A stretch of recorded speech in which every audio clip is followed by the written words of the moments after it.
And here we are with episode 7 of the Artist Alliance podcast. And I have with me Matt Brennan, another local Seattle artist. Hey, how's it going? Great. How was your travels up here? It was good. Early morning scoots, pretty nice. There's a nice cloud cover, so it wasn't too hot. And made it up in record time. Nice. How'd you get here? Did you ride, bike, bus? Yeah, just a scooter. Oh, nice. Yeah, it's pretty much the best decision you can make when you're a city liver, I feel like. I agree. Yeah. If you live like in a city, it's awesome. Yeah. It's not so awesome in the city in like California. It's cool if you stay on like beach coast, but if like once you get up on the main roads and shit and people are like, yeah, I don't care about you. Here, we are actually a pretty small city, so, I just got a 49cc, so it tops out at 32. Yeah, right. I'm still going faster than most of the traffic in Seattle, so Yeah. pretty good. Yeah, you made people think that traffic here sucks. Yeah. It's not that bad. It's pretty friggin' bad, though. Mostly freeway traffic. Freeway traffic is garbage here. It's just getting a lot worse. Yeah. I came from outside Washington, D.C., which was like so much worse when I got here. Hearing people complain about traffic, I was like, I don't think you understand that rush hours actually last like 4 or 5 hours in a lot of cities. But here we're finally getting to that point where, it'll be 3 p.m. to 7 of just standstill on I-5. It's kind of that way now. I mean, I-5's the worst. Fortunately, when we come here for the art walk, second Fridays of the month in Greenwood. Mm-hmm. I come out here from North Bend where I work, and like my travel's great until I get to about Mercer. Yeah. Once I get to Mercer, I'm like 10 miles an hour, and then I get off on I-5 and hop off on James, and I just back roads the whole way here. I'm like so much faster. Yeah. Because back roads are always clear. Yeah. Because every block's just a small block, and it's like light red, light green, so it moves, but. If you can figure them out, we live right there on that like Mercer 99 area in Queen Anne, so it's like always a mess to just get out of there unless you figure out your ways to sneak back roads. Am I getting a sound? Is that a vacuum? There was a little something. Yeah, heard something. I didn't know if it was my phone or something. Model airplane. Something. So you came out here. You moved here from D.C. area. Yeah, I grew up around in different parts of Virginia, Southern Virginia, then outside D.C. Then I went to school in Pennsylvania. Then I lived a couple places, traveled around the country for a while, and then ended up here. That had to be fun. Yeah, it was pretty good. I always feel not so much different from the East Coast people, but it's like it takes a special kind of person to live on that side of the country, I feel. like beyond the Midwest, like once you get further east to New York, Virginia, that kind of stuff. I don't know. I think the same way I had to adapt from that when I started living out here, it's the same way. Yeah. You just kind of like it really is a similar sort of thing of that people are more openly rude there, and people are more passively rude here. So it's just like exactly. It's a different. There's the same amount of people that are rude and don't think of other people. I feel like it literally depends. I've said this before, but I feel like it literally depends on whether the sun sets or rises over the water. Yeah. Then there's the middle of the country where everybody's nice but thinks bad shit. Yeah. And then everywhere else they're rude just to your face, or they're rude backhandedly. Yeah, exactly. Yeah. Like out there, you'll email somebody and be like, "Hey, will you do my show?" And they'll be like, they'll write you back immediately and tell you that you suck. Yep. Your show sucks. Why would I waste my time on it? But here, you just won't get an answer. Yeah, exactly. But believe me, I know that. I've gotten a lot of that. That's why I was really psyched when you reached out to me and you're like, "Yeah, I'd like to do that. That'd be fun as all hell." Yeah, I've done a couple podcasts and it's always a good time. Just I'm a motor mouth. I sit down and talk to people. It's fun too because like for me especially, I get to meet new people. Like I've never officially met you. I've seen your work, but I've never met you. Yeah. And I was like, that's one of my goals with this is to meet new people and get other people to meet the people from this gallery and and also get more art exposure, hopefully, because then other people share and stuff like that. I actually have to check this real quick. Oh, yeah. Yeah, somebody's picking something up and I'm being a boob. Oh, that's not mine. Is that yours over there buzzing? Oh, okay. Sorry, we've got a silent creature in the back that's over here making noise. A not so silent creature. Well, I think that as Seattle's growing and kind of developing these art scenes, it is funny that they are like I feel like there's the oldest one, which is down in the Pioneer Square area, but then the Georgetown and Greenwood seem to be both coming up as like the epicenters, but the crowds don't actually mix all that much, and the artists that are involved in they do sometimes. There's definitely what do we want to call them? You know, the people that do all of it. You know, right. like one of the guys that used to be here and actually kind of still is sometimes, Ryan Henry Ward. Oh yeah, he's part of this, not this studio, but this whole gallery setup. Mm-hmm. And he just shows up, and I see him all the time in Georgetown or Pioneer Square or Enumclaw or Linwood or all over the place. And he's kind of like that sort of, I would say, ambassador a little bit. Right. But yeah. Makes the rounds. Yeah, exactly. He gets around, gets his things done, which is great. Yeah. I love that. And I especially love, like, you did the repair on the Betty Page house and did Divine and all that stuff. And I love that house. Oh. Like, ever since I first moved here and I was driving up the freeway and I was like, is that fucking Betty Page naked on the side of a house?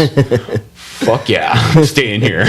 Like, that was my selling point when I first came out here. I was like, yeah, I'm not leaving this place. This is awesome. Totally. I mean, it's a weird thing, but it really it doesn't need to be weird. I mean, it really was just someone had a house beside the highway, and then one of his friends like, well, why not? You know, you're right by the highway. Why not do a mural on the side of your house? Exactly. And when you think of it like that, it's like, yeah, why is that such a weird thing? Why wouldn't you? But, exactly. Yeah. I don't know the whole story to that, by the way. Is there, like, do you know the people that originally did the Betty Page, or? Yeah. So actually, the owners of that house were customers of mine. So I do my business is called Two Things, and the idea is that people give me two pieces of pop culture. I mash them up into a painting for them. So it kind of takes me outside of like regular art markets and stuff like that. And then people that own that house commissioned a painting of David Lynch in the Matterhorn ride at Disney World. And so I did that painting for them. And then about a year later, someone threw a can of house paint on the side of their house all over the ass knuckle. Yeah. Pretty bad. We couldn't even figure out they had written some like graffiti along the side that said stop oppressing women's bodies, sign some feminists. Jesus. And we couldn't tell if it was actually like a false flag men's right activist operation or like just some young person who didn't like bother to look up who Betty Page was or anything like that, or know that one of the owners of the house is a super big feminist. But so the person who helped out, the owner and one of their friends who was an artist kind of did the Betty Page originally. They came up with the idea and they stenciled it on there. But when they contacted that guy again, he just is not in art anymore. I think the day job took over. No, all that kind of dude, rethink that. He wasn't interested. So then they were like, oh, let's turn this into a big Two Things painting. And I was like, I can do it. Yeah. I will work on one of the most iconic landmarks of Seattle. Absolutely. It is. It's a local icon too. It's like most people outside of the area don't really know it all that much. Like a few people I've talked to from outside have heard of it, whether they've read about it on the internet or so on and so forth. But most people just don't. Yeah. No, they're like, is it by the Space Needle? Yeah. Like, all right, yeah, just come out here, live here. Never mind, don't. Fuck it, traffic sucks. Yeah, we have the big ones like Pike Place and Space Needle, but then like the next level of like Fremont Troll and the Betty Page mural. Exactly. I feel like it's right up there. Yeah, those are perfect icons for that. Yeah. But I did it does like all the press I got for the restoring it. I ended up getting in contact with John Waters, and he already had heard about it out in Baltimore, which was pretty wild to me. And That's cool. I got to meet him later. He was just exactly like you think, just like the most excellently eccentric human. exactly. Just like it was after his show at the Neptune, and we go up like this winding staircase to his like green room, and he's just sitting there. Oh, I saw that. I saw the pictures that he posted. Yeah. Velvet suit, big glass of wine in his hand, just like immediately super friendly. It was pretty wild. It's one of those gems. Yeah. Of people. I love that. That's always awesome when you meet one of those people and you expect them to be like they are, and they never are. Totally. But then you meet him and you're like, well, fuck, that's awesome.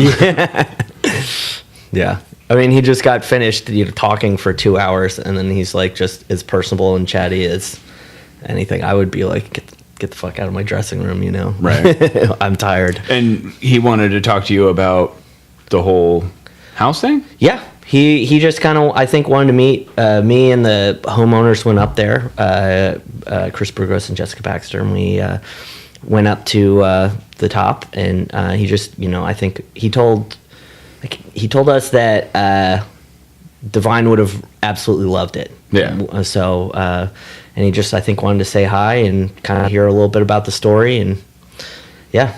That's fantastic. I mean, that's for those of you who don't know, Betty Page was a model from way back when, in the 50s and whenever, 50s, 60s. I don't know. She didn't. Is she alive still? No. No. Yeah. That's right. She passed away like 10 years ago or something like that. Yeah, she was definitely old. It might have been aughts or 90s, but she was a very old woman at that time when she passed away. Yeah. And then Divine, also a super famous. I think you could, at the time Drag she was queen. called the drag queen, Yeah, but I drag think she's queen. actually, or he was actually a female impersonator. Now that we're like able to Yeah. distinguish between the two, I don't Yeah. think he wasn't. I don't think he was gay. He was or identified as a woman. He might have been gay. I don't know, but I don't think he identified as a woman. He just dressed up as a woman. Awesome. Yeah. Yeah, and that was from the 80s, late 80s, early 90s? 70s. Pink Flamingos. Oh is my like, God, you're right. Yeah, 70s. Wow. Yeah, I'm bad with timing. I know I was born in the early 80s, but it happens. That's what I say about everything. It happens. But yeah, they're amazing pop culture phenomenon from back in the day. And, a lot of things were started, maybe not so much by them, but by the fandom of them. Right. And it's nice to see things like that kept alive via the paintings and other shows that I've seen that have replicated stylings of the things that they did, and I like it. It's fun. Yeah. It's good for art. It's good for culture. Totally. It's good for humans.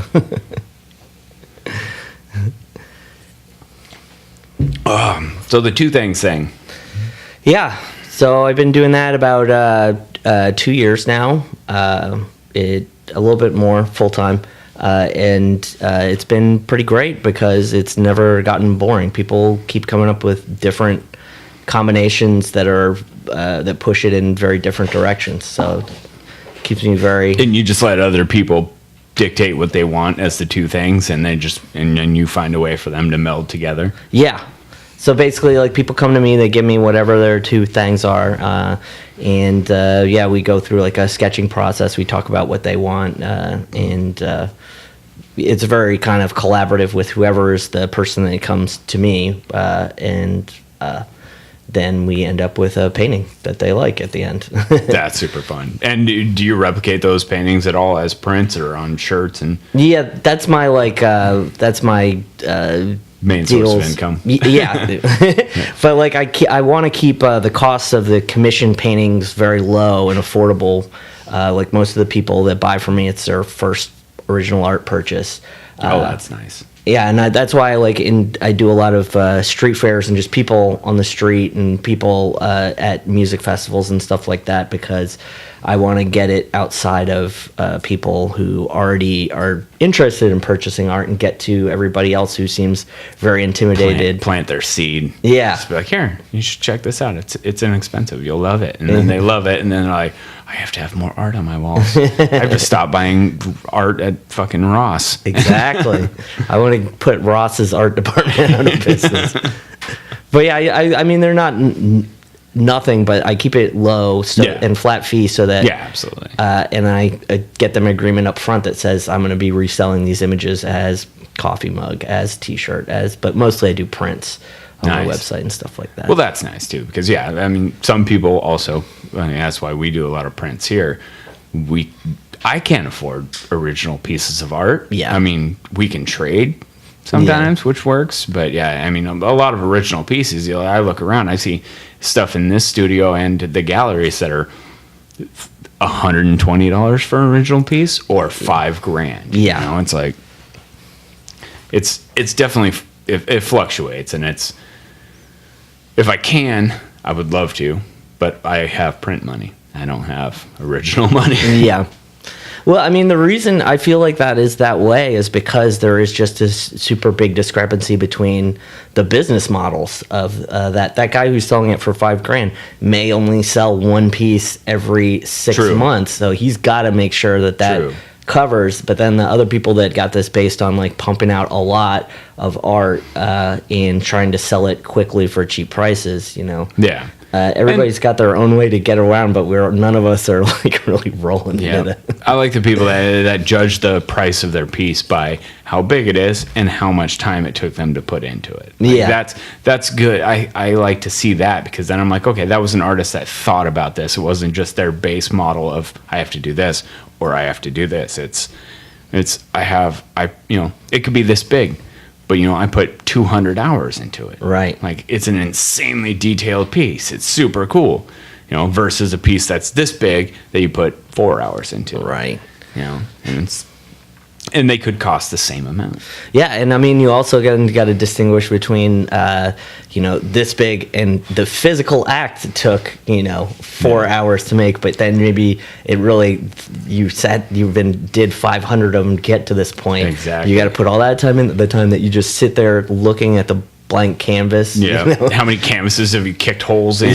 Shit like that. Yeah. All the hours in school learning how to make that one perfect mark on a canvas is it's insane to try and price your stuff. I price mine way, if I even gave myself an hourly, I'd be way below minimum wage. Oh wow.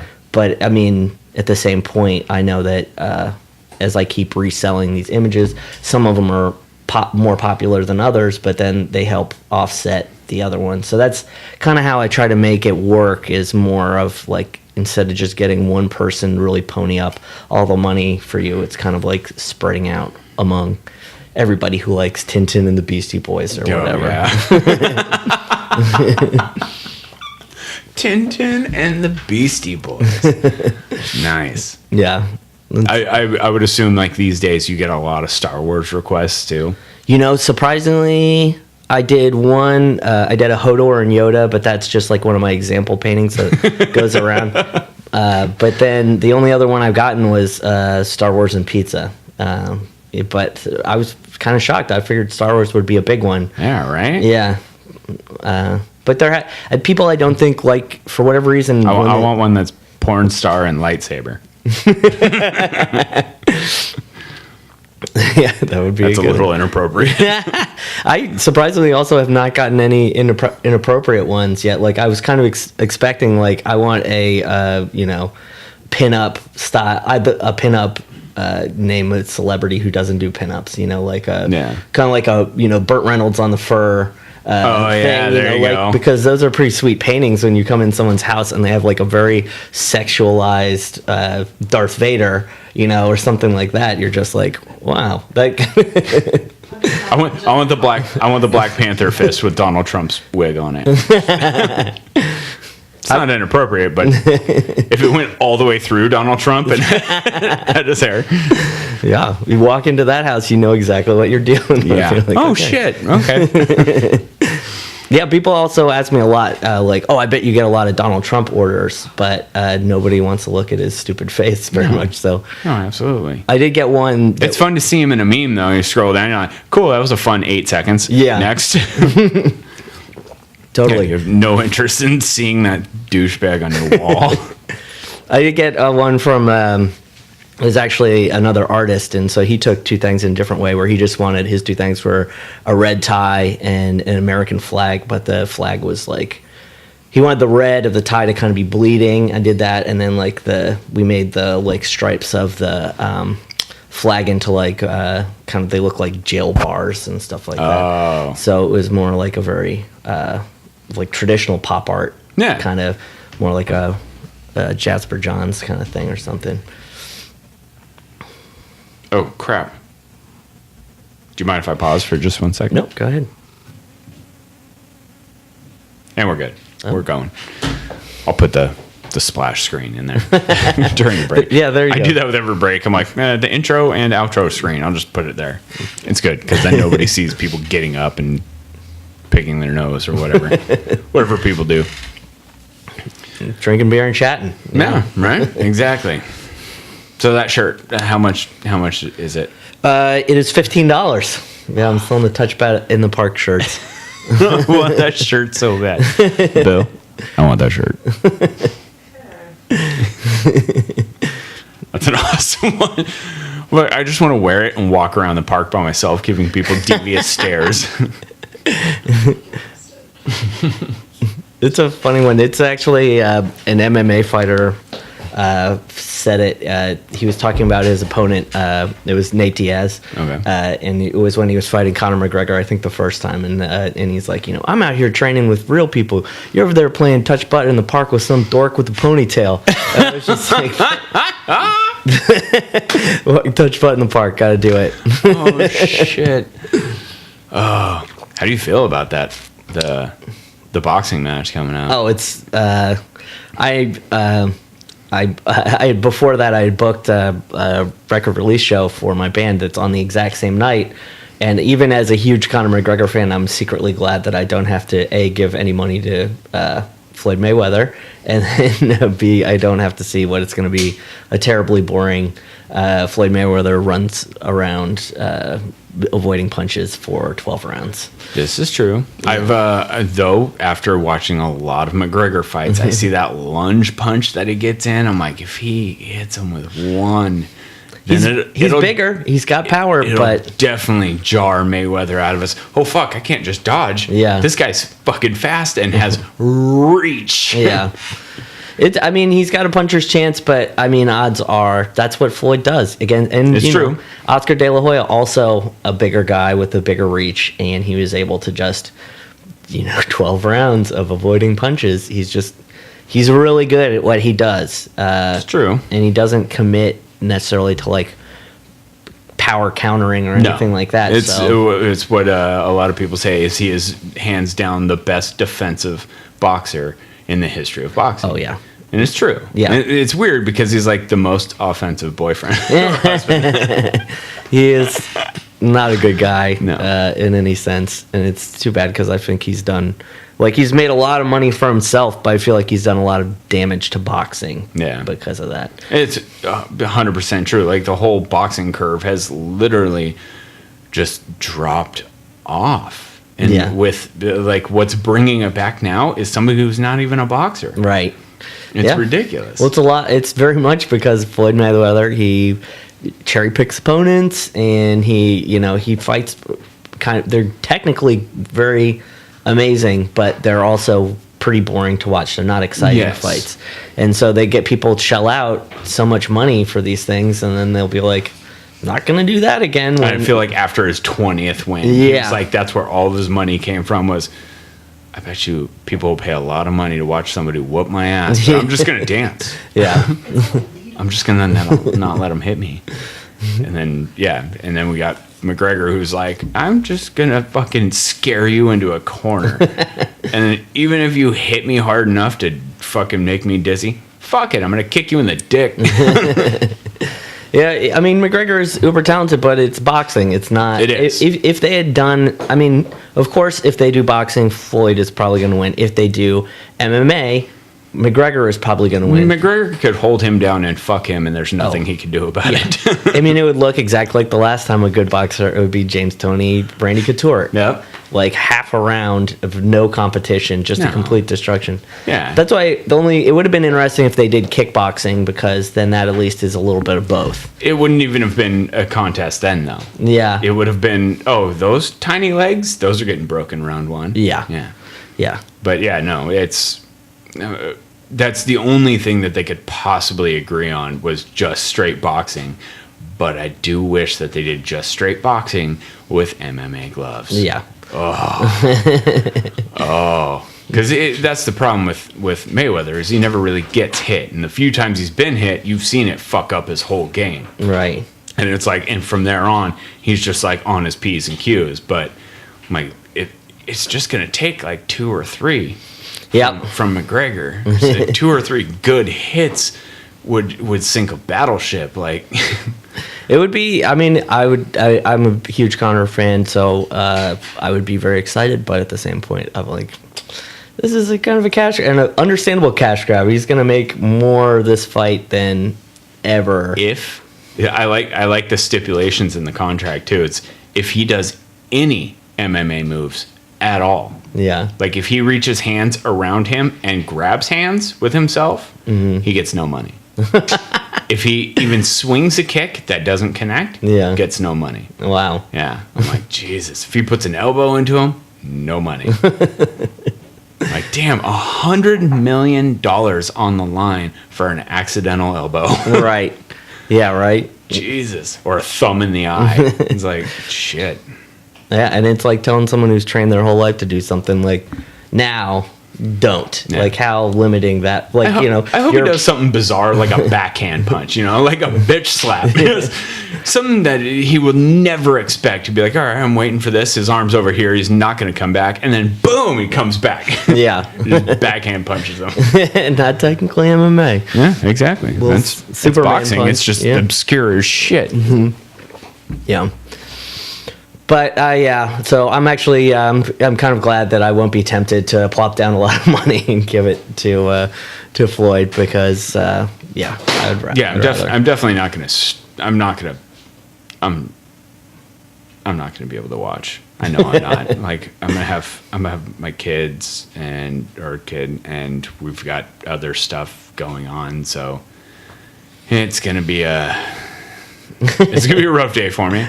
Like even yesterday, I'm trying to do other things, and there's the fight last night. I'm like, I can get it. I can get it before I see any spoilers on Facebook. Yeah, that's the thing. It's as soon as you go online, you see spoilers, especially. Yeah, if you like any sort of MMA page or boxing page, it's just like you got to watch it live, or else you're not gonna avoid them. Yeah, exactly. Me and the lady were talking about that yesterday too. She's like, "There's no way that you can not look at your phone." I'm like, I'm gonna have to. Like, 'cause that shit's gonna suck. And it was like, we've got a bet thing going on at work because one of the guys is going to Vegas, and I was like, well, I would never put more than $20 on it. But then I'm like, okay, if I put 35 on Mayweather winning, I get 50. And if I put 20 on McGregor knocking him out in the first 2 rounds, I get, what was it, $20? I get 480. Wow. $480. Yeah. I was like, so if I do that, no matter what, I only lose $5. Yeah. Yeah. Totally worth it. Yeah. Better logic. Exactly. I was like, I can do that. I can put up $5. Yeah.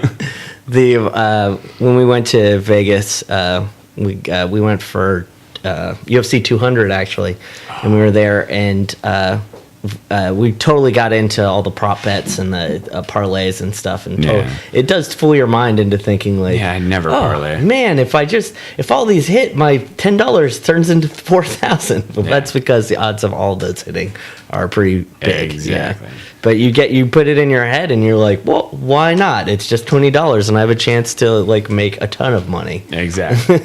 I was listening to one of those comedians, Joey Diaz, the other day on one of his podcasts, and he was talking about it. He was talking to his co-host guys or his producer. Never do the parlay.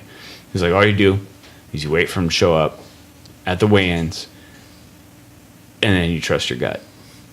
He's like, that's it. Yeah. Go off your gut. And he's like, you're gonna win every time. I'm like, maybe you. Yeah. I'm like, my gut talks to this thing. Yeah. Like, it gets fucked up. Yeah. It is. I mean, there is something to that because, like we do like UFC viewing parties at my house, and we bet with Monopoly money. Like everybody gets Awesome. $500 in Monopoly money. Everybody chips in $5 to a pot. Whoever Yeah. ends up with the most Monopoly money at the end Gets the pot. Gets the pot. Dope. And so we're just betting on crazy things like, are they going to tap gloves? Yeah. Will there be blood on the Monster logo? Will just are there going to be spinning shit? Yeah. Whatever you can think of, you bet. But when it's just betting on fights, it's the people that don't really follow the sport. They don't have the back history in their mind, but they just look at the two people and they're like, that guy's gonna win, and they Yeah. almost always do win. Yep. When you start like researching and then looking at this stuff, that's Yeah. when you That's the worst part is like sport betting relies on fans. Because Yeah. your fandom kills your betting. It's true. Every time. Yeah. It's like if you're a fan of the Red Sox, guess what? yeah. You're going to lose some fucking money. If you're a fan of the Mariners, you're going to lose some fucking money. Yeah. But, there's something to be said about that, I'm sure. Yeah, it definitely works against your favor in MMA. The more you go deep and think about it versus just looking at reading body language, basically, Yep. will totally steer you in the wrong every time. I never win. Yeah, you look at the guy that lost 5 pounds versus the guy that had to lose 35 pounds to meet this weigh-in. Yeah, we're going to have a... Yeah. This guy is super dehydrated and hates his life right now. Yeah. This dude ate Cheetos for breakfast. Because he knew he'd make it. So, yeah. So about your band. Yeah, I'm in a band called Dry T-Shirt Contest. It's it's like a fun mix of like game show and band, like party rock kind of. The idea is that like we're a game show host and like like the people that work on a game show, and that the audience is all contestants to try and not get their shirts wet through sweating or dancing or anything like that. So usually the person who's standing in the back of the room not paying attention wins at the end of the night. We play some songs and have fun. That's awesome. Yeah. I like that idea. That sounds like fun. It's a good one. It's like kind of loud, maybe like punk rockish, but we have an organ instead of a guitar, so it's a little different. An organ? Yeah. Like a blown out organ sound. Instead of a guitar. Yeah. I dig it. What do you play? I am a singer. Yeah. I don't put any more work into things. So than you I don't have play. to, Exactly. I hear ya. I've been there. I was a guitarist in bands in high school, and then like I realized like that's a lot of work. Yeah. Like learning to play an instrument is astronomically difficult. Practicing and writing and all that, but And then you think about that and you're like, okay, I have this in me, but I can only do one. It's move the paintbrush, or it's fuck. exactly. It's like move the paintbrush and just get better at that. Yeah. I mean, that was like a literal decision I had in college where I was like, okay, I've got these two things I enjoy doing, but I need to get better at both, and there's probably only one time for one. Exactly. So I went painting, and Especially with college prices. right. It's a lot cheaper just to go to somebody than have them teach you how to play guitar. Yeah. Learn tablature on the internet. I know. What is more useless, a fine arts degree or a music theory degree? Probably. Wow. Oh man. Although the person I know who has a music theory degree is making the big bucks at Amazon. Now it's having nothing to do with music. Yeah, exactly. So maybe that was the better one. It's all it means is degree. Yeah. It's like, yeah, I've got a degree from this place. Oh, cool. Right. It's like, you don't have to tell shit about what it's for. Yeah. Yeah. I graduated from here. I was good at this. But they happen to have the shit part, too. Yeah. That I did. Yeah. There should be like a ranking of most useless degrees. I feel like, I mean, fine arts is up there, but you still got philosophy, which I feel like is like right at the top of like Poetry. Yeah.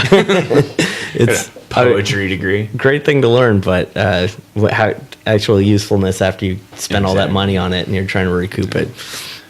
Is there any basic construction degrees like framing and drywalling? Yeah, right. The shit that you can learn in 3 days on a job site and get paid instead of have to pay. Yeah, right. Big money. Right. That's what like good drywall guys, at 35 an hour or something like that. Yeah. A good one. Yeah. A good one. Don't go chasing that waterfall because you're not a good one. Believe me. I did it for a few years. Still not a good one. Yeah, I actually did that down the hallway here. One of the studios down there. This group of people, a group of artists, moved into that studio, and they wanted a back room, kind of how we have a back room in this one, and somewhere to store all their stuff. So I told them, I was like, $200, I'll build you a back room. Yeah. So I did. It was like $200, built the whole wall. Wow. With $200, doorway, all that shit. Just like a little pop-up wall like this one? Yeah, just like that. Wall goes up, turns, doorway, all that jazz. There was already a big counter space in the back, but it was dumb. Yeah. So it's like they scored because I had the knowledge and could do it, and they're friends of mine, so I did it for free. But you look at that and it's like, Jesus, if I would have bidded that job out, it'd have been $1,000. Yeah. Just to do that. Yeah. Damn. Yeah. I mean, if you're handy with your, for friends, I mean, it's a huge savings. But I mean, a lot of that is that cost of them, like, coming out bidding, blah, blah, blah, like all that stuff that goes along. But if you just you bid to bypass all that and you're just like, hey, I did a piece for somebody where I painted their fire hydrant the other day, which was the weirdest request I've gotten so far. But it was pretty fun. But it was kind of similar. Like a guy just had this idea. He wanted a Union Jack on his fire hydrant. And I'm like, all right, I'll do it for you, man. Yeah. All right. Some obscure shit. Yeah. I mean, technically, it's like it was a really good practice of trying to get the nice, crisp, straight lines on a very, old, rusted up, very shapely object. Yeah. So, I mean, yeah. And, I was just there when I got the bid, and there we go. There you go. So where are you playing next? Is your next one? Yeah, August 26th at the Victory Lounge, where I also still have, I got a almost print show up for a long time there. So at Victory? Yeah. Oh, nice. Yeah. And this band that I think is one of the best in the country from Baltimore called Multicult is coming out on their tour. They're going to be playing, so it should be a really great night. Nice. I always love stuff like that. Yeah. I was just recently introduced to this punk rock show going on in Tacoma, the Punk in Drublic. It's it's NoFX and Bad Religion and Goldfinger and a few other old school punk rock bands. Yeah. But it's like a beer festival before that. Huh. I guess with like the VIP passes. I was like, shit, I want to do that so bad. Where is it at like Rail Art or something? In Tacoma at the American Car Museum. Huh. Yeah. That is weird. Like, we're gonna have a punk rock show at a car museum with a beer festival? Wait, what? I was like, I think they realized that all the punk rock generation is in their 30s and 40s now. I was talking with my girlfriend about that the other day. I'm like, because play a lot of shows and go to things, go to like Dead Babies or Rat City Recon, all the local like punk or hard festivals. Yeah. There really doesn't seem to be that younger generation coming up in Seattle playing that music. No. And I was wondering, like, does that even exist? Are there punk rock kids in high school still? The bands at the punk rock flea market. There were some older dudes. Yeah, they were all older, I feel like there might have been one that was at least a little bit younger than me. They were all older than I am. Yeah. I'm like, I grew up on punk rock. Yeah. It was like, I guess that doesn't exist anymore. Or I run this thing called Mixtape Club, and the mixes How much we shit get. do you do? Jesus. A lot. I'm in a band, I'm an artist, mixtape club, got a girlfriend, full-time job, all that other shit. But Mixtape Club is like just something we do, but we like get people to make like old school mixes like we used to do with mixtapes back in high school. But we do it digitally and just kind of trade them between people in Seattle. But the younger people that are in kind of punk rock, they like dark wave and like real industrial kind of stuff, which is kind of different. But I don't know. I guess that's what it's leaned towards. It's the evolution of music. Yeah. I guess punk is dead, maybe. Or it will die with us as we go out. It will. Yeah. It's generations influence their own thing. What I love is when people are heavily influenced by older music. I love that. Maybe not so much, country music or this or that, but stuff that's gone away. Yeah. When people jam to swing music, right, or like Ella Fitzgerald and shit like that, and that's the thing that they prefer over fucking Ariana Grande and Drake and shit like that. I'm like, that's awesome. I was like, but there's going to be kids that are 15 now that when they're 40 saying the same shit I am. What happened to good music like Drake and Ariana Grande? I try hard to stay away from that generational kind of like shit on tap, because there is so much great music that's coming out in every generation, no matter what. The difference is today is we really are able to bubble ourselves into like I only like this. Yeah. Or, like you just pay attention to all the new music that's coming out in the genres that you are already aware of and like focused on. And it's so easy to like not know about all this stuff over here. Because, I mean, there's just a glut of availability to make music. Like music instruments are way cheaper now than they used to be to record a music is a laptop now. Yeah. Or an instrument is a laptop. A laptop can do this pretty close to the same sound of every instrument. I mean, don't get me wrong, if you're Carlos Santana, you can make noises that a computer can't, but there's most people that are 20, 25, played for 5-10 years can't make music that a computer can't make. So right. Yeah, it's just the availability is there so that everybody's doing it, and everybody's doing, there's still, prog rock's pretty much dead, but there's still plenty of prog rock bands if you want to find it on there. So it's easy to focus on the stuff you like and not be aware of all the other things going on today. Yeah. It's just a different world. Like, I understand having a musical genre that you just don't care for. Yeah. Like, a lot of people don't like country. I hate disco and Motown. Like, I don't like that. I'm like, but everything else, I mean, just literally everything else. I will listen to new country.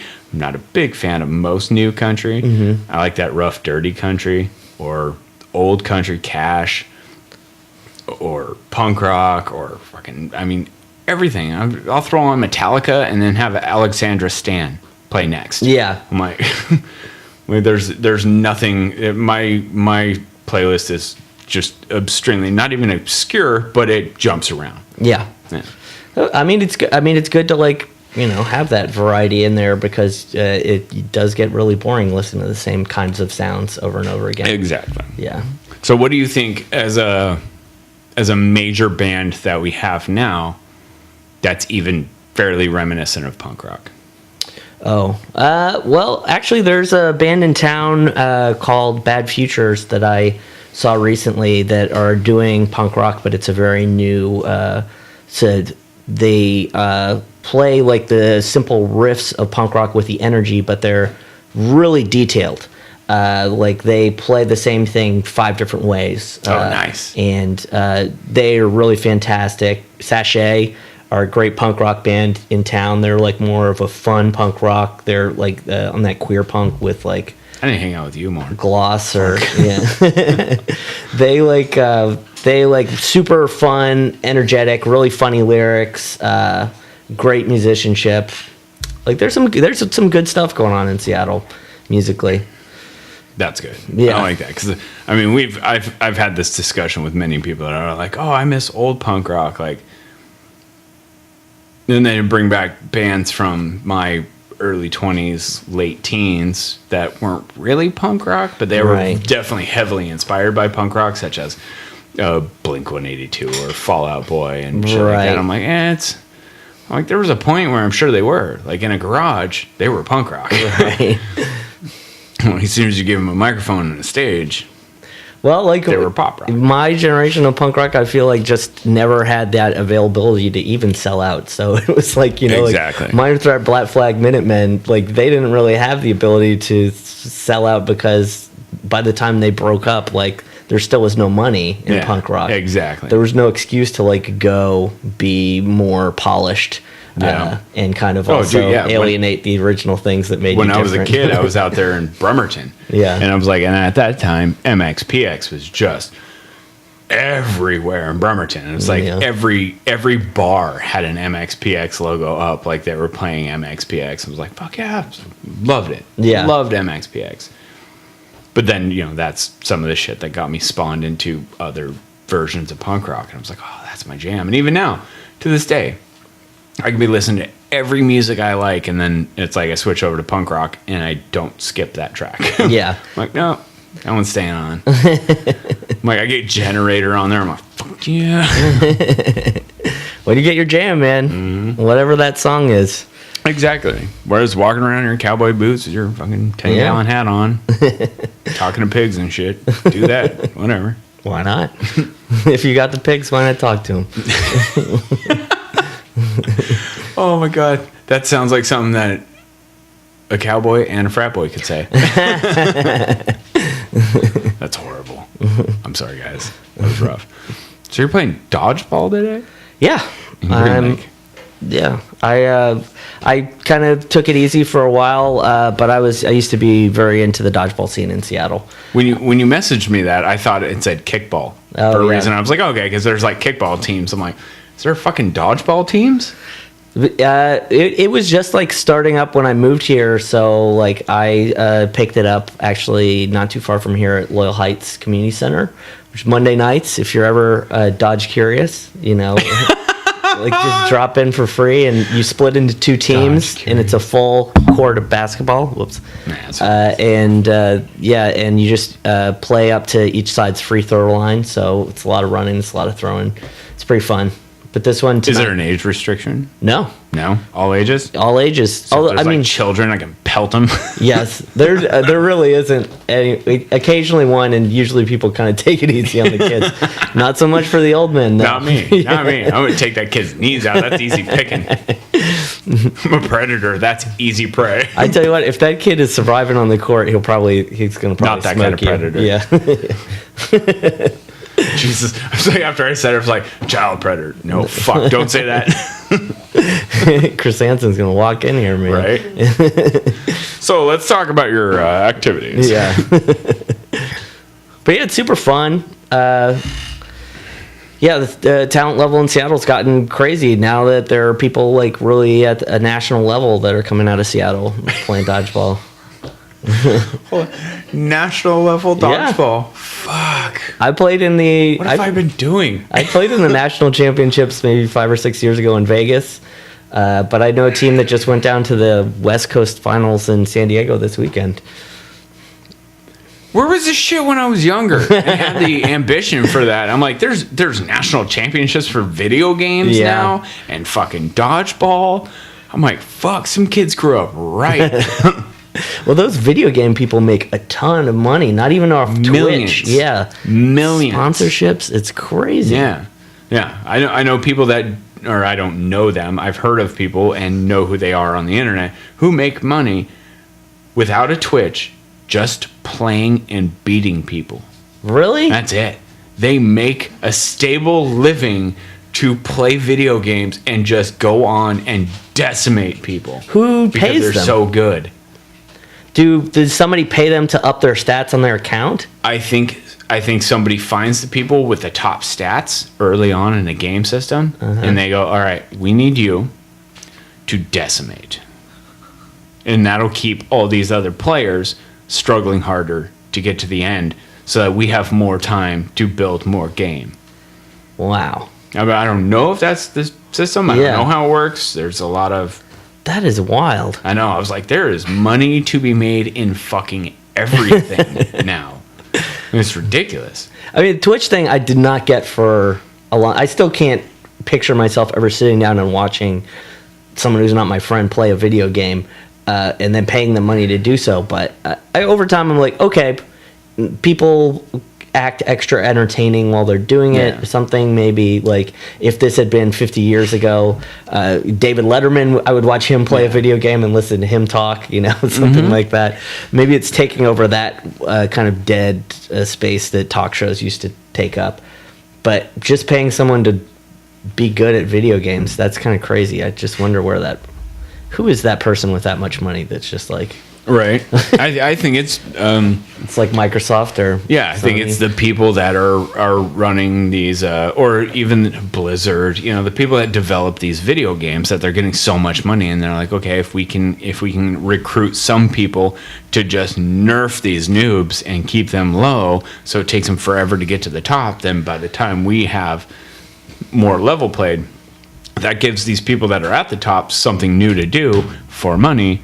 And then it also gives the people at the bottom a more difficult time to get to the top while they're still building more game. Yeah. It was like, it makes sense in a lot of aspects, but I'm like, that's fucking bizarre. Yeah. I was like, I remember back in the day playing World of Warcraft and then just selling my characters on eBay. Like, that was awesome. I was like, you get up there real quick and then, I could just set up codes that just ran the shit all day. And then when I get home, I'd put one on the internet and sell it. See, I didn't even have that. That would be amazing. At the time I was doing that and selling custom built computers on eBay because nobody at that time, it was early in the gaming computer industry, so it was like nobody knew shit. Nowadays, everybody knows everything. Yeah. I just had a dude today. Oh, we might get an interruption. Go for it. Come on. You got it. Well, you're stomping. Sorry, we had a human moving around the studio. It's good though. A human creature of sorts. Whatever. My boo. Yeah, the fun. I mean, that shit just amazes me, and that's when I started watching podcasts recently. Yeah, I had heard about podcasts, but I didn't know about podcasts. Hey, we can hear you. And I've said this before, and I'll say it again. I got caught up on Joe Rogan. Oh yeah. I was like, and since then I've been hooked. I like celebrity podcasts mainly for the guests. Yeah. It's like there's a lot of podcasters out there that don't have guests. I'm like, that's cool. If you want to talk and do your shit and you're going to make a buck, do it. Cool. Yeah. I don't watch it. Yeah. I'll watch and or listen to somebody that's got a guest. Like, what's her name? Anna Faris. Right. Yeah, she's got one. She had Stan Lee on a while back. I'm like, I'm fucking listening to that. I'm like, hold on. The wife of Star-Lord has Stan Lee on her podcast. I'm like, all right, I'm listening to this shit. Yeah, and that's what got me with the Joe Rogan one, because I remember back in the day, he used to be a conspiracy theorist, kind of. Yeah. He was on the cusp of it, and he had Alex Jones, who was like, I want to become Alex Jones' personal nemesis. Yeah, right. I want to give him an inordinate amount of drugs and then just see what he says about his own beliefs and be like, yeah, nailed it.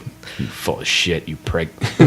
I used to be way deep into conspiracy back when it was fun. Yeah. I feel like now, especially because of Alex Jones, it's just become it's kind of mean and ugly. Joke. Yeah, which is kind of it sucks because like back when I was on tour, I would always find the weird ass bookshop in every town and be like, okay, let's see what the weird thing.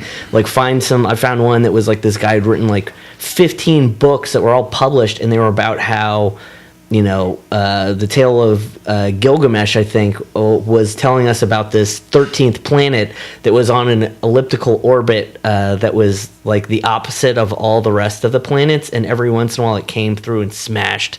Like it's like Earth and Mars and the Moon were all one planet at one point, but this planet came through and smashed it into 3 different things. Just the craziest stuff, and to me it was fascinating.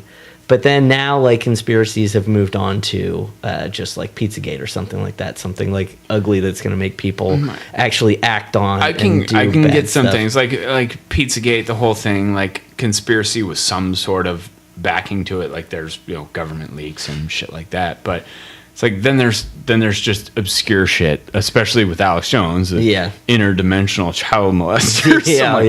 The fuck. And then, have you read the conspiracy about Alex Jones being what's his face, the comedian, Bill? Who's that comedian who died of cancer? Dennis Leary ripped him off. Shit. What's that guy's name? I know who you're talking about. Yeah, but there's a conspiracy that Alex Jones he faked his death, and Alex Jones is a character he created. And they do side by side pictures, and you're like, they do look exactly alike. You're like, this is kind of conspiracy I like. Yeah, right. I like that shit too. There's or Sasquatch. Love Sasquatch. Some of the things though I see, and people are like, the Earth is flat. I'm like, it's not, and it's measurable. Yeah, from the ground. You dumbass. Then there's other things like, the chemtrails. I'm like, okay, I understand. I've read a lot about the whole Nazi army military trying to do the cement drop and shit like that and hoping it would choke people, but it just created cement in the air that fell on people. I'm like, I get that. I understand that. But you're watching a Boeing 747 fly overhead, all right? Chill. Yeah. No, it's a chemtrail. No, it's not. I'm like, fuck. I love that shit because we have family members that are into that to the extreme. Yeah. Anything that is in the media is wrong. Yeah. And it has a backing behind it. Everything. And I was like, okay, I understand a lot of it's got its own obscure bullshit, but I was like, Obama's not standing behind somebody at CNN with a fucking gun on their hand going, say this shit. Yeah. It's fucking, some of it's stupid as fuck, but some of it understandable. Yeah. Okay. The government probably killed JFK. Right. I'll give you that. That's definitely a probability. There's actually a real good one.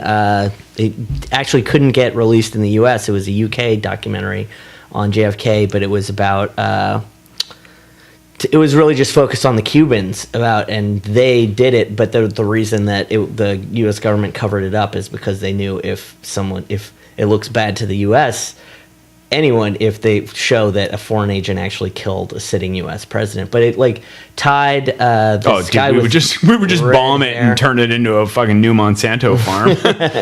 Well, it destroys the kind of even if we do that, if we get them back, like that's out there, it would destroy the myth of American supremacy, untouchable kind of thing we had, especially going on at that time. Kind of an interesting theory though, and they tied it all this Lee Harvey's trips to these Mm-hmm. certain guys with red hair, and then they tracked that red haired guy to Cuba, as he's basically their CIA or whatever. Yeah, very very interesting one. I like that one. The idea that there was even nuclear missiles anywhere near Cuba, because if you think about what we did to Japan, if we did that same thing, we dropped 2 nukes on Cuba, there would be no Cuba left. Right, yeah. All of Cuba would be gone. Yeah. It would have Atlantis out. It would be gone. There'd be nothing. Yeah. Why? What? Yeah, why would we need to? Yeah, some things don't make sense. Yeah. That's all I have to say. Some things just don't make sense, and you can't fucking make sense of it. Understand that, all right? But Joe Rogan, I feel the same way. I listened to him a long time, but now I just focus on like when he has an interesting guest. If he talks comedy, I feel like he gets too inside baseball, and I get kind of bored. But when he has like a Graham Hancock or like someone just like a little bit outside that's going to bring in some new information. He also does, because he does so many and they're so long and he gets so high, he tends to repeat himself a lot. That's true. So like, and I like that. And for me, it's kind of helped a little bit, especially when he has like health people on. Mm-hmm. I'm like, okay. I was like, I get that. And then I look this shit up and I look up everything that contradicts that. And I'm like, okay, this still seems like a better option. The whole sugar industry, you paid fucking whoever to talk shit about trans or saturated fat. And I'm like, well, saturated fat is in you anyways. Yeah. Well, you have saturated fat. Like, that's the shit in your muscle. Eating it can't be that bad. We have canines. We have sharp teeth. It's those things. But it's like, yeah, I mean, you look at, I did this. I've been on this like low carb, low sugar health kick aside from beer. I can't kick my vice. All right. The keto one. Yeah. Rather ketogenic, not 100%, but I've cut out a lot. Like, I have switched up pasta with spaghetti squash, because you know what? Fucking spaghetti squash tastes so much better than pasta. I'm like, in some cases. With red sauce, yes. With white sauce, no. Yeah. Things like that. But I mean, it's legit. Like, I've had my body tested, and I found out I'm not a big guy. I have a little bit of chub in my belly, but I was like, so I got checked out, and they had told me I'm not overweight, but I have bad blood pressure, and I have a shit ton of visceral fat, which is organ fat. I was like, oh, really? And when I did, and since then, and I started doing the keto thing, I've cut that in half. Wow. Like, in a few months. I was like, just being a lot ketogenic for a while. I was doing exogenous ketones, all that shit for a while. And I was only doing, the only thing I was cheating on was beer, and it was only on the weekends. Right. Now I'm podcasting. I'm like, whatever. I'm drinking beer whenever the fuck I want. Fucking guess. But yeah, I was like, the diet and fasting thing is a whole, it's an interesting spectrum, because it does vary person to person. Yeah. I know a lot of people that are like, oh, I eat sugar all the fucking time. I eat nothing but bread. I just don't eat meat and I stay skinny. It's like, well, you could be skinny on the outside. I'm like, but your organs are getting all fucked up, or vice versa. And it's just how your body processes it. So I've become more lenient on the health issue, but I just want to live a little longer. Yeah. I already got heart problems and shit embedded into me. So I'm like, yeah. My girlfriend is very into the keto diet, and she does all that reading. But I'm so not interested. Yeah, I hear you. My girlfriend too. She's like, I ain't drinking coconut shit, dude. But I'd take the benefits, man. She definitely, it's turned me on to like the cauliflower mashed potatoes, or dude, she does like jalapeno poppers, and like just like there's plenty of delicious stuff that skirts around all that, I love it. I came home one day and my girlfriend's like, look what I made you. And I was like, what the fuck is that? And she's like, they're tacos, but the taco shell is just melted cheese. Yeah. I was like, the fuck? She's like, it's keto. I was like, I know, but god damn. I was like, could you just use like almond flour or something? I was like, this is amazing. It's so good. Now I was like, now I can't go back. Or Brandy's way into like using the pork rinds as like an agent to make stuff. She's making stuff with pork rinds all the time, and it's just delicious. Use it as like a breading on anything, like any sort of protein or whatever. It's so good. I love pork products, but one of the big problems I have with pork products is pigs don't sweat, and so all of their shit, all their toxins and shit is literally in them, and I'm like, yeah, whatever. It's so good. Yeah, I mean, like, you could go down a hole with almost anything in the entire world and like be like, that's disgusting. You just can't be extreme about it. Yeah, you can't think about it. Just be like, whatever. What do you think about some of the most expensive, seafood, for that matter? The best seafood you can get. What is it? Salmon or like lobster and shit like that. Crab. It eats poop. Yep. Crab. Also, catfish, love catfish, but Catfish, bottom the feeder. best fish. Yeah. Hands down the best fish. Fuck your tuna, fuck your salmon.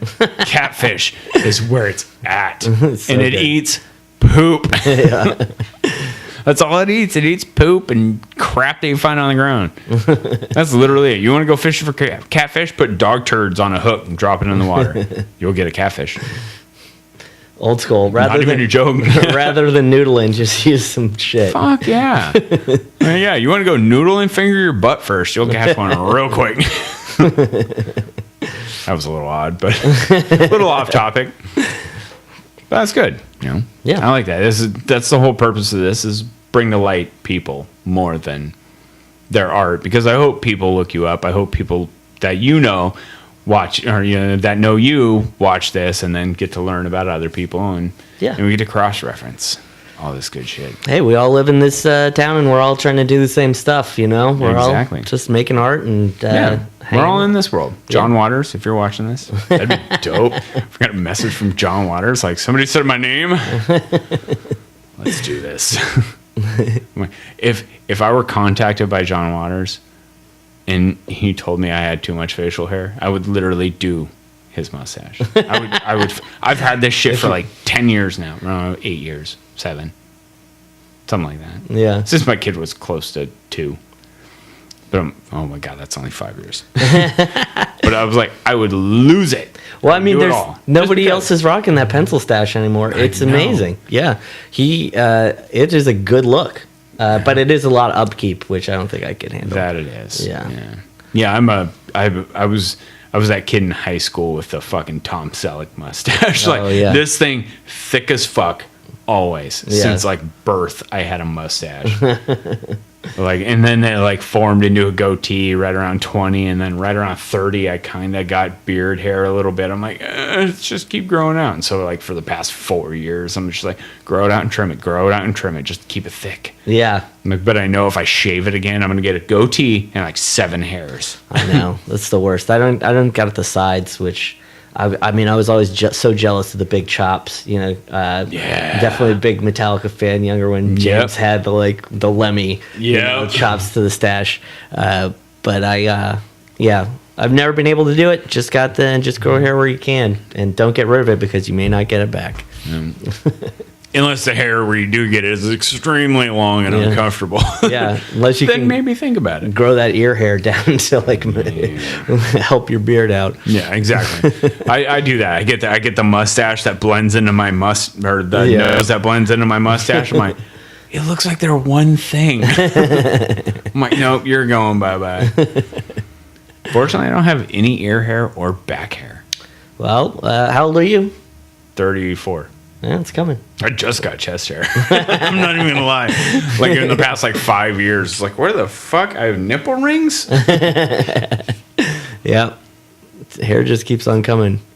I believe that. And coming and going. I got the bald spot already.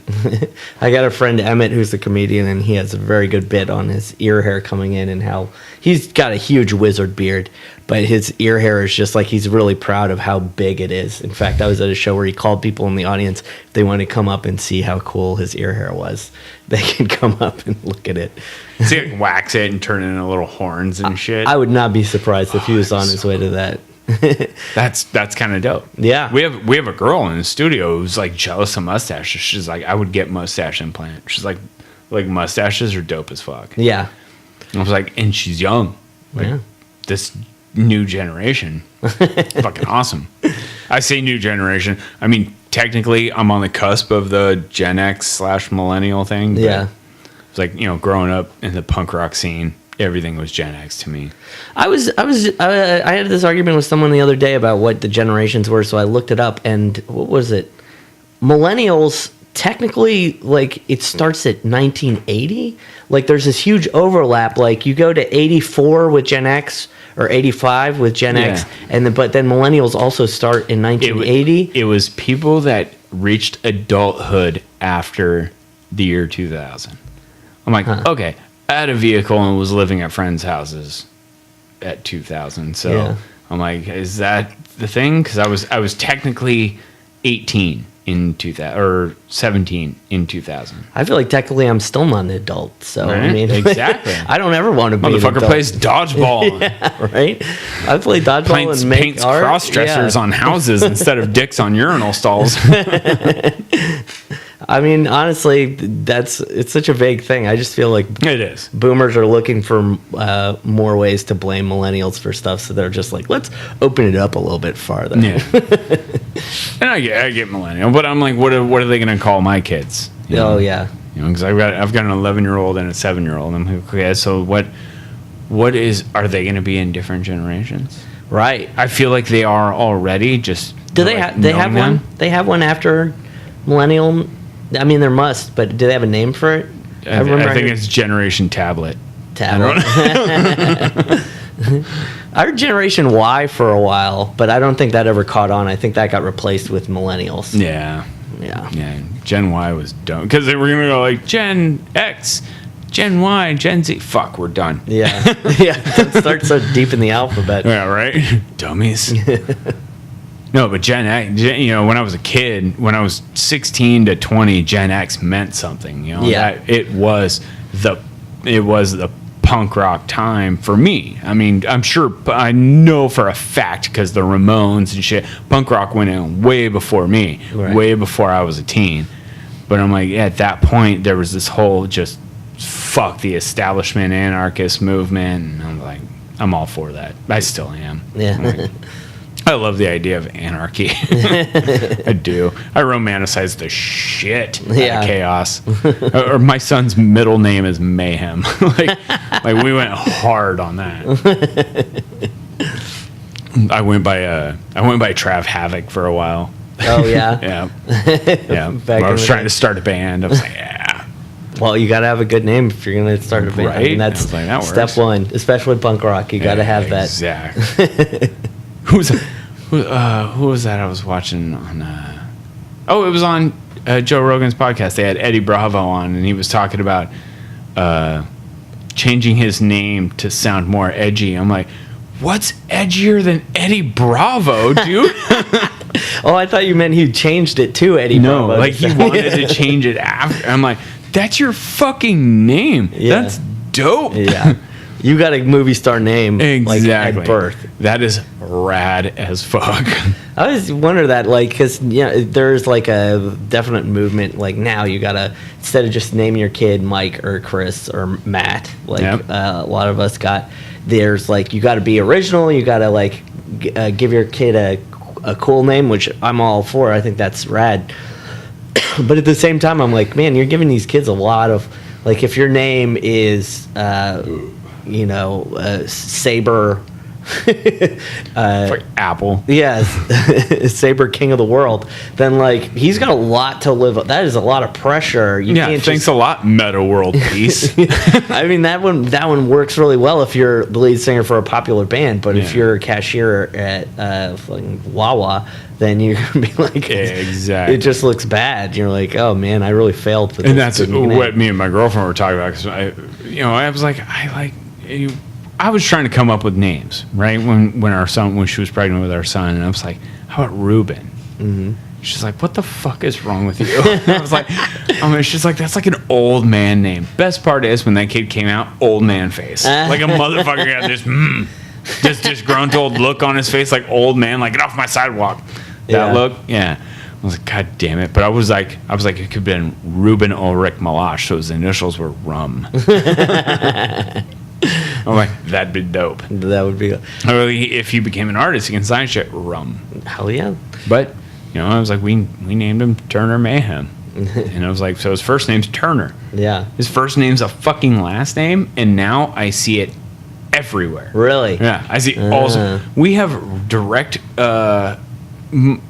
Okay, my girlfriend's brother has 2 nephews with the name Turner. I'm like, what the shit? I'm like, and then there's a few other people. Like I heard of a guy on Twitch. His name is Turner. First name. I was like, son of a bitch. Well, you started a trend. And I was like, it didn't start it because that kid's like 15. Yeah. I was like, son of a fuck. That's awesome. My drummer was fighting. He's about to pop out a kid, and he was fighting with his wife to get if it was a boy to be Alistair, which I was like, that is a pretty rad name. Absolutely. But it ended up being a girl, and they agreed on a girl name, so that helps out a lot.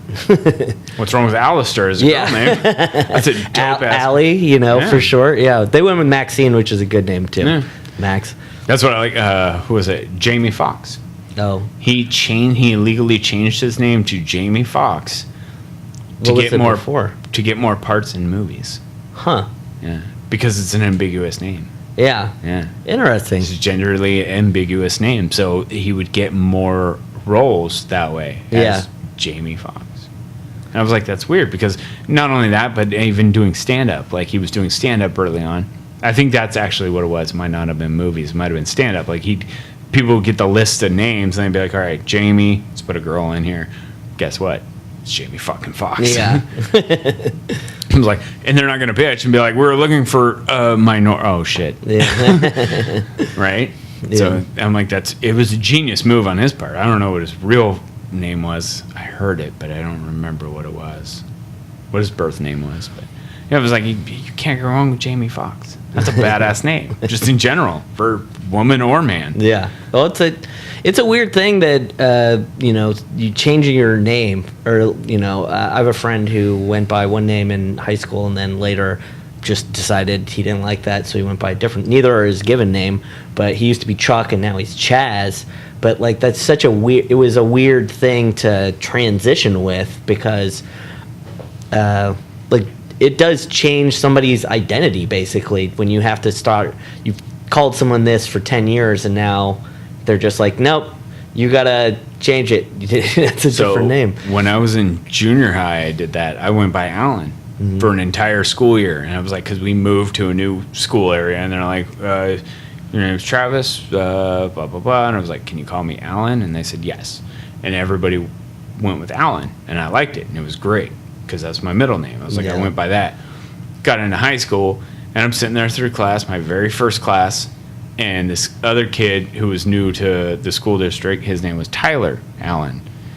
And they're like, Tyler? And he's like, can you call me Alan? I was like, motherfucker. I was like, I can't be in the back of the room doing the same shit right after he did. That's fucked up. I was like, yeah, I'm fucking Travis. I had one point where that happened, where I was a cook in a kitchen and there's two other Matts. They're just like, what do you want to be called? And I was like, Snake. And it stuck for a good 3 years, and it was awesome. I don't know why I didn't ever make that happen again at any other point in my life. But I literally had a bunch of people that did not know my real name. They thought they just called me Snake. No, if you ever meet another person named Matt, you just alpha them and you call them Doormat. Matt 2. You're Matt. You show up and they're like, I'm Matt 1, this is Matt 2. You're like, no, you're Matt 2. He's Matt 3. As a matter of fact, he's Matt 2. You're Doormat. We have a couple of friends. My girlfriend's name's Brandy, but we have a couple of friends that got together. There's another Brandy and Matt. So it's always funny to introduce the people and be like, this is Brandy and Matt. It always takes them a second. They're like, are we going to meet Mandy? Yeah. Huh? There's another Brandy and Matt? Yes. Right. What time is it? It is noon. I don't even know how far Green Lake is from here. Oh yeah, it's not too bad. I'll probably get out of here in a little bit. Cool. Yeah. Head on down there. Hit somebody with some balls. There you go. Yeah. So do you show in any galleries or anything? I go around town, mostly at, I've worked with Ghost Gallery to do a couple shows at Solo Bar, or I can't remember the other place. But yeah, I'm up at the Victory Lounge. I just get into shows like that, shows where they don't take commission and it's free. And that's always nice. Yeah. It's always helpful. And then I got my studios in Inscape, which is the old immigration building downtown, right near Wajimaya. Oh, really? Yeah. And it's your studio, like working studio. Yeah. You get to paint there and shit like that. Okay, cool. We do open studio. We're doing an open studio next Saturday, actually. And then Sunday we're doing a band thing, so I'll be there both days. Like 40 bands called Art Smash or something. It's a lot of indie rock. Rad. And so I'll be vending both days or just hang out in my studio drinking beers. That's that kind of vending. Yeah. That's what this is too. I show, I get off work and then I come out here and I'm like fucking pounding beers like crazy. I'm like, fuck, gotta wash work out of my mouth. You got a 40 plus too? 40 plus? No, a 40 hour a week work thing or no? This is just it. 2 things. You do your 2 things? Yep. That's what I'm jealous of. That's what I want to get to. That's one of the things I've talked about before, and I was like, if I could get sponsors for this, that'd be fucking phenomenal. I'm gonna try and talk to a few people here soon that run art galleries and art shows, and art stores, like art and clothing stores. Maybe even Blick for that matter. Somewhere that I can push people to that could help fund some of this because this shit's expensive. Yeah, I don't even know. Yeah, as a band member, musical equipment's fucking expensive. Yeah, yeah. I'm well over my budget on this. I'll tell you the only advice I give to people as far as they say that is you have to be prepared to live. Go back to your punk rock youth and live in pretty much squalor. Budget yourself $2 a day and stuff like that. It's the only way to make a living in the arts because there's not much money to be had. Yep. And I've got goals for this, and I've got goals for the future of this, and I hope it only gets better because, like I said, I've mentioned it on another podcast. One of the things we're going to do is during our art walk, we're gonna run this live, like the entire art walk. So it's gonna be like a 4-hour episode where I just sit there and get drunk with other artists. I might switch out with Rob, that guy that you saw earlier, or my girlfriend, or so on and so forth, because it's like 4 hours of drinking and hanging out with people. Might as well be a party. Yeah. But, that would be fascinating. But I planned on having multiple microphones so I could get whole bands in here and other things. But at this point, we're on a table that I made with a fucking drop cloth over it, a board I built out of pallets. I did it as well as I can for what I can, and this has been. I feel like that's great. I mean, it's been a blast. Yeah, it's low key. It's there's nothing wrong with that. I think it's a good look. Exactly. Yeah. And normally, like I said, I have my good friend Kevin's beer with me, but we left super early this morning, and I wasn't about to wake him up. So yeah, this is a morning podcast. Next time, Kev, I think he's gonna come on here soon too. So he'll be my first brewer. Oh, fun here. Yeah, you're now my second musician. Last episode, I had Ellie Hayes of Joyfield. Ah, have you heard Joyfield? No. Dude, good. Not punk rock, but fucking amazing band. What genre would you put them in? They're definitely rock. Rock, but yeah. They're. I mean, she's a good friend of the family. She's an amazing human, and the rest of the band's fucking phenomenal too. But now, if you get a chance, I suggest looking them up. And the name of your band is Dry T-Shirt Contest. That's right. See, beers does it to me. I'm like, it's early in the morning. I'm drinking beer and trying to remember things, and I don't even know. Didn't we have a person in here? Disappeared. Right. Sweet. I need a new person. That was a joke. I didn't mean that, babe. All right. Yeah. You ready to call it? Yeah. Awesome. This has definitely been a fun, what do we got in here, an hour and a half or so? That works for me. Yeah. I run out of topics real quick, but like it was good to be able to talk to somebody mostly about what they're about instead of just their art. Right. Just an art interview could get real dull in like 10 minutes. So well, it also just ends up getting inside baseball. Exactly. I could talk about composition and color and things like that. But like after a while, it doesn't really apply to anyone who doesn't put pigment on panel or whatever. Yeah, exactly. Yeah. And I am in no way, shape, or form an artist. I definitely try. I do my due diligence to an extent. It's hard to do it with I say 40 plus, but I'm at 50, 60 plus. Yep. So I'm definitely doing the 10, 12 hours a day at work and then trying to do this too. So I did it for many years of working the day job and then doing the art on the side, and you just got to do what you can. Exactly. And when I was a kid, I used to sketch, used to draw. You tried painting a few times. I had a few pieces that I did, like I gave them to my kids because I liked them so much, and I didn't want to get rid of them. Like they're pieces I spent hours and hours and hours on, and I'm like, but then I watch other people paint, and I'm like, well, fuck, they did that, and it was amazing, and I'm like, mine was shit, but it was still, it was fun for me, and that's all that mattered. Yeah, I'm definitely an art proponent. I love trying things, trying to do artistic works, especially with paintbrush or painting, sketching, drawing, stenciling, creation, all that jazz. I love trying it. But then I was like, as soon as I try it, I'm like, well, I tried it. Yeah. I'm like, it's like when people that don't like fish taste sushi. They're like, yeah, I tried it. Right. Like, I'm good. I don't need to do it again. Well, I mean, honestly, if it drew you in so much, you would do it again. It did.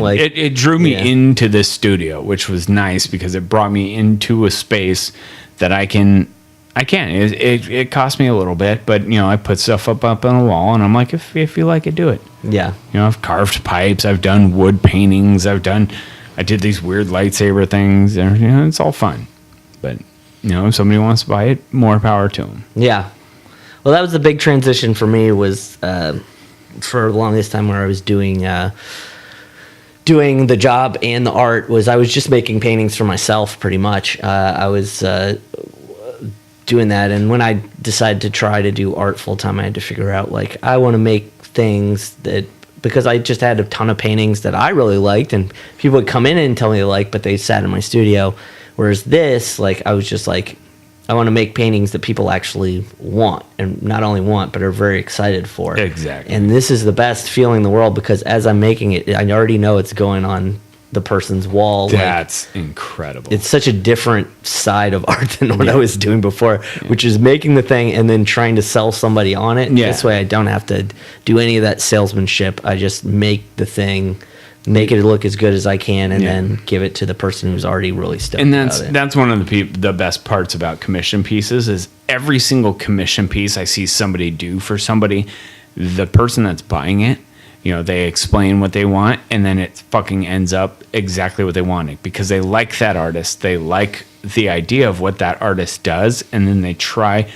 Sometimes they try and attribute it to a cool thing. I've seen somebody who was like, oh, I like this doodly stuff that you do. Can you do my baby in that doodly stuff? And then you do it in that doodly stuff, and it looks like your baby has a tribal tattoo on its face. Right. And it's like, oh, that's fucking awkward. Yeah. There's some dummies out there, but then there's amazing people that can take what you have in your head and transform it to a canvas in a phenomenal way, and something way better than you could possibly imagine. Yeah, I had that happen with a previous studio mate of mine. We had somebody else in this room, and I asked them to sketch me. There were sketch artists, that's what they did. But I asked him to sketch me I wanted a lion's face, roaring, for a profile view. And instead of a mane, I wanted a bunch of octopus tentacles coming out. And I was like, I'm going to get that tattooed on my side here. Yeah. And it is fucking phenomenal what he did. And I was like, I love that shit. Did you get it tattooed? Not yet. Yeah. I'm going to, but I'm waiting for the one of the people that I want to tattoo it is Lucky Bernard. He owns Artful Dodger Tattoo in Capitol Hill, and he's a kind of friend, friend of mine from Idaho.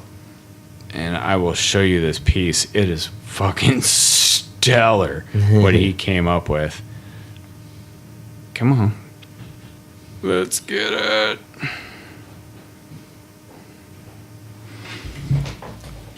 Oh, yeah. Right? That's some nice flash right there. Right? I'll put it up right here, hopefully. Yeah. So y'all can see it too. That is nice. Yeah, really that thing's nice. stellar as fuck. And I was like, yeah, I need to get around to doing that. That's going to be a lot of rib work. Yeah. That's going to hurt. I feel like the ribs weren't as bad as the stomach. The stomach just feels weird. When you get down into that, that's when you're just like, it just feels like it's in your guts or See, something. I tattooed my own stomach, Uh-huh. and it was fun. Like, all of my tattoos have been done by either me or my girlfriend or one other person. But, like, I like it. I like being that canvas. I'm like, if you want to try something, try on me. Yeah. I'm down. I'm completely down. 100%. Like, but I do want a few professional pieces. And from the professionals that I want the top professionals. Right. And that's why I love Lucky's work, because it's everything I've seen this guy do has been my favorite thing. And I was like, and then actually even being out here, and I've seen other tattooers that are fucking amazing. This dude, shit, I forgot his name. I contacted him recently from Scare the Bear Tattoo. Mm-hmm. Also phenomenal work. Kind of a morbid horror movie style tattoos. I was like, yeah, that's my jam. I love it. All right, so you need to head off to a dodgeball here soon, and I think I need to hit the head. All right. All right. Call it. All right. That has been episode 6 here with Matt Brennan from Two Things and Dry T-Shirt Contest. Please check them out. Facebook, Instagram, all that shit. Do you have a website? Yep, website twothangs.com, hyphenated or not. I'm on Facebook, on Instagram. Got a Patreon going that's super good. Get a lot of insight in the studio. Then I also just started up a Threadless with T-shirts and stuff. Nice. Yeah. I love Threadless stores. You're one of the few that got in on the Threadless store thing. Oh, I just set it up like maybe a week or two ago. Oh, nice. Yeah, so Dope. I'm new to it, but feeling it out. I That's heard cool. good things. Yeah. I think my first batch of orders is getting set out now, so I'll kind of check in with the customers who bought and make sure Threadless does them good. Does their due diligence. Let's hope so, Threadless. All right. This has been Artist Alliance Podcast, episode, did I say 6 or 7? 7. Episode 7. I'm losing track already at 7. I'm going to be like, everybody have a good time. Thank you.